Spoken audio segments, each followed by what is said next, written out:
பனைமரம் politics channel நண்பர்களுக்கு வணக்கம்.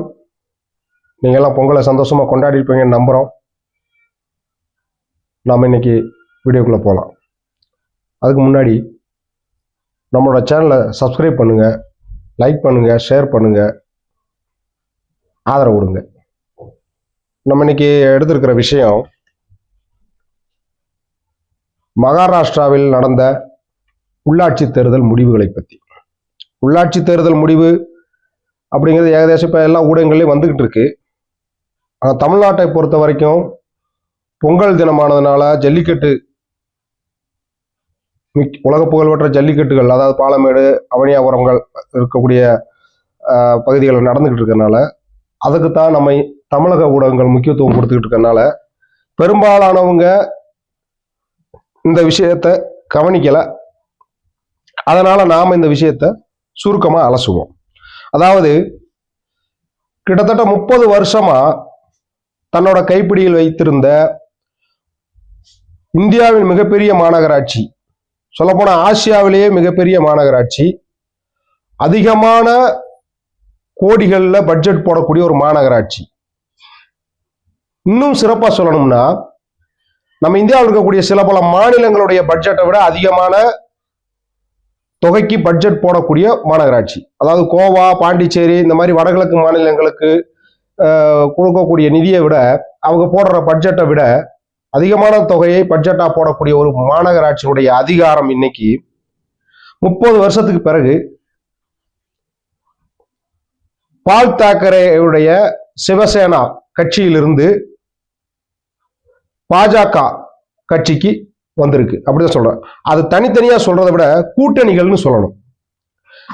1985 இருந்து இன்னைக்கு வரை அதிகாரத்தை கையில வச்சிருந்த பால் தாக்கரேவுடைய மகன் இன்னைக்கு கையில வச்சிருக்கக்கூடிய உத்தவ் தாக்கரே சிவசேனா, இதுக்கு முன்னாடி ஒரு சின்ன கதை சுருக்கம் சொல்லணும். அது சொல்லாம போனா இந்த காணொலி அர்த்தம் இல்லாததா போயிடும். அதாவது பால் தாக்கரே அவர்கள் கட்சியை ஆரம்பித்து, சிவசேனாங்கிற ஒரு கட்சியை ஆரம்பித்து காங்கிரஸ் கட்சியினுடைய ஆதிக்கத்துக்கு முற்றுப்புள்ளி வைக்கிறார்.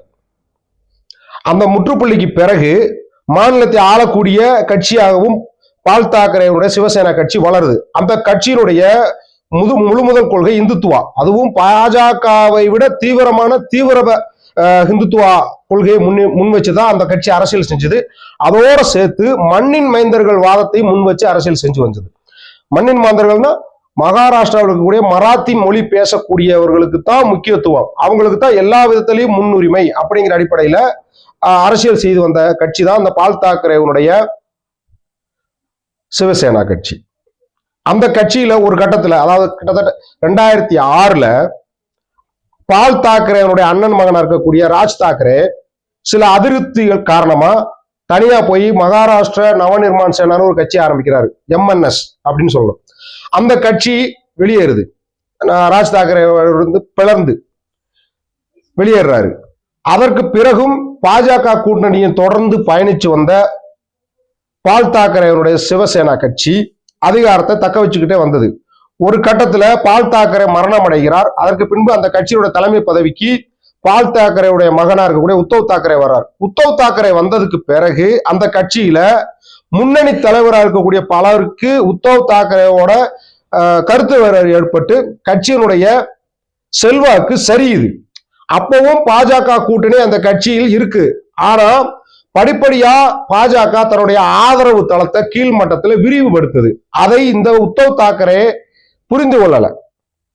பாஜக என்னைக்கு தனக்கு கீழே அடிமையா இருக்கும் அப்படின்னு நினைச்சு எல்லா தேர்தல்களிலையும் தன்னுடைய ஆதிக்கத்தை வெளிப்படுத்த தொடங்கும் போது பாஜக அவர்களுடைய வளர்ச்சியை சுட்டிக்காட்டிய அதிக இடங்கள், அதாவது அதிக சீட்டு, சட்டசபை தேர்தலா இருக்கட்டும், பார்லிமெண்ட் தேர்தலா இருக்கட்டும், இது போல உள்ளாட்சி தேர்தலா இருக்கட்டும், அத்தனை கேட்டப்போ கருத்து வேறுபாடு வருது. அந்த கருத்து வேறுபாடு அடிப்படையில கடந்த சில ஒரு 2-3 வருஷங்களுக்கு முன்னாடி அதே கட்சியில் இருந்த ஓரளவுக்கு செல்வாக்குள்ள ஏக்நாத் சிண்டேங்கிற ஒரு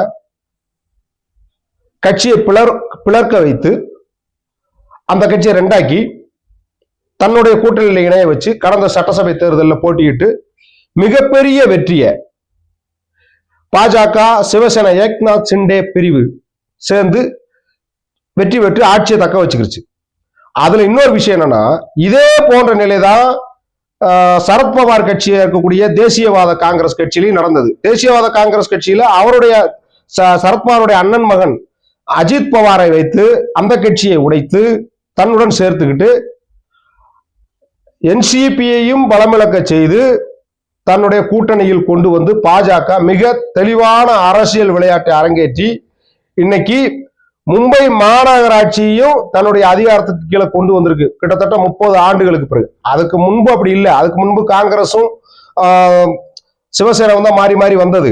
ஆனா இன்னைக்கு புதிய சரித்திரம் மகாராஷ்டிராவில் படைக்கப்பட்டிருக்கு. அதுல இன்னொரு முக்கியமான விஷயம் என்னன்னா, மகாராஷ்டிராவில் இருக்கக்கூடிய மொத்த மாநகராட்சிகளுடைய எண்ணிக்கை 29. அதுல 20 மாநகராட்சிகள்ல இன்னைக்கு பாஜக சிவசேனா கூட்டணி முன்னணியில் இருக்கு. அப்ப இது நமக்கு எதை சொல்லுது? கட்சிகளுடைய செயல்பாடை மக்கள் உன்னிப்பா கவனிக்கிறாங்க, அவர்களுடைய செயல் திட்டத்தை மக்கள் உன்னிப்பா கவனிக்கிறாங்க, அதாவது அதுக்கு மார்க் போடுறாங்கன்னு அர்த்தம்.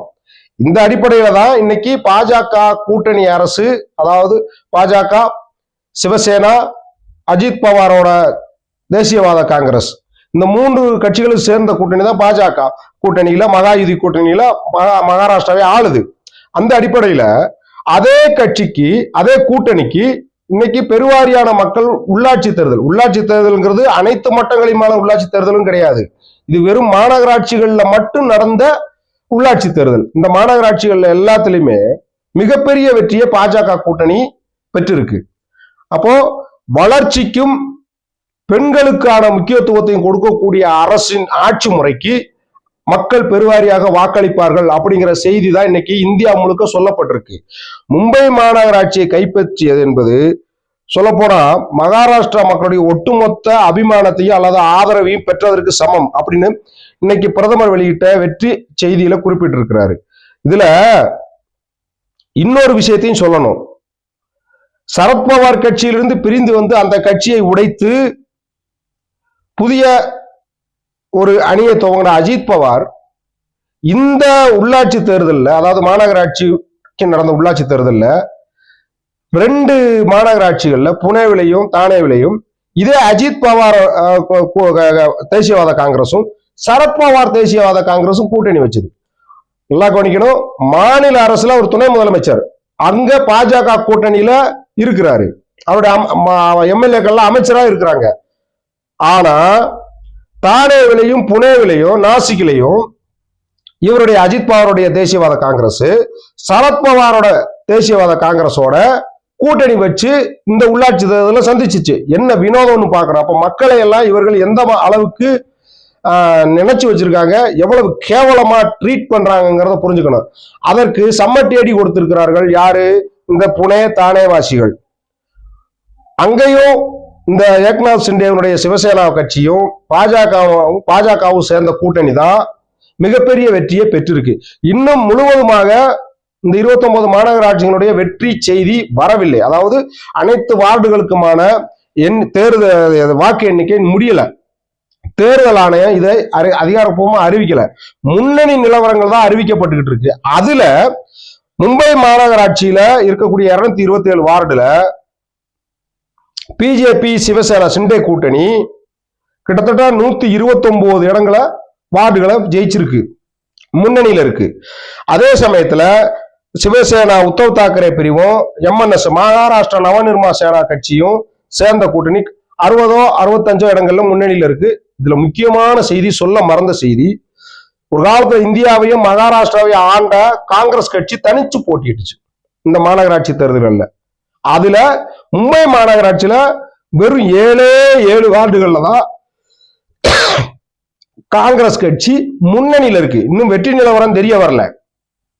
இப்ப வந்திருக்கக்கூடிய நிலவரம் எல்லாமே, அதாவது எண்ணிக்கை அடிப்படையில முன்னணி நிலவரங்கள் தான். அப்படி பார்க்கும்போது மகாராஷ்டிராவில் இருக்கக்கூடிய மொத்த மாநகராட்சிகள்ல இருக்கக்கூடிய பெரும்பாலான மாநகராட்சிகளை 1-2 தவிர்த்து பாஜக சிவசேனா கூட்டணி தான் ஜெயிக்கும்னு சொல்லப்படுது.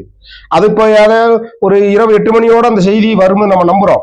ஆனா இந்த செய்திகள் எதை நமக்கு சொல்லுதுன்னா, வளர்ச்சிக்கான வாக்கு, பெண்கள் அரசியலுக்கு முக்கியத்துவம் கொடுக்கக்கூடிய வாக்கு, அதாவது மத்திய பாஜக அரசு செயல்படுத்தக்கூடிய திட்டங்களுக்கான வாக்கு. இதுல பல்வேறு நலத்திட்டங்களை பாஜக சிவசேனா கூட்டணி அங்க மாநிலத்தில் அறிவிச்சிருக்க. பெண்களுக்கான கடன் தொகை அதிகரிக்கிறது, அவர்களுக்கான பஸ் போக்குவரத்துக்கு 50% மானியம் தர்றது, இப்படி நிறைய அறிவிச்சிருக்கு. அதனுடைய வெளிப்பாடாக இருக்கலாம். மேற்கொண்டு அங்க இருக்கக்கூடிய ஆட்சி அதிகாரத்தை பயன்படுத்தி அவர்கள் தங்களுடைய திட்டங்களை மக்களிடத்துல போய் தெளிவா சொல்லி வாக்குகளை சேகரித்து வெற்றி நிலைக்கு வந்திருக்கிறாங்க.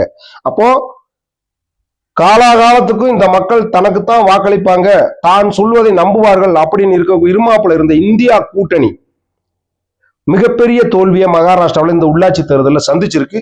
அதிலும் குறிப்பா மக்களவை எதிர்கட்சி தலைவராக இருக்கக்கூடிய ராகுல் காந்தியுடைய ஓட் சோரி, அதாவது வாக்கு திருட்டு அப்படிங்கிற பிரச்சாரத்தை முற்றும் முழுதாக அறவே மகாராஷ்டிரா மக்கள் புறக்கணித்திருக்கிறார்கள். இதை புரிந்து கொண்டு எதிர்கால அரசியலை திட்டமிட்டால் அவர்கள் கூட்டணியும் வெற்றி பெறலாம். இல்லைன்னா இந்திய அரசியல் புயல்ல காணாமல் போகத்தான் அதிக வாய்ப்பு இருக்கு. நன்றி.